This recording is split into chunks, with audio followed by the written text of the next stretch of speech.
بسم اللہ الرحمن الرحیم۔ حضرت جابر رضی اللہ تعالیٰ عنہ سے روایت ہے کہ میں بیمار ہو گیا اور میری 7 بہنیں تھیں۔ رسول اللہ صلی اللہ علیہ وآلہ وسلم تشریف لائے۔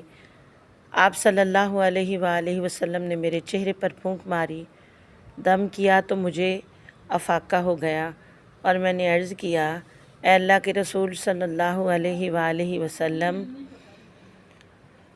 کیا میں اپنی بہنوں کے لیے تہائی مال کی وصیت نہ کر جاؤں؟ آپ نے فرمایا، احسان کر۔ میں نے کہا، آدھا مال؟ آپ صلی اللہ علیہ وآلہ وسلم نے فرمایا، احسان کر۔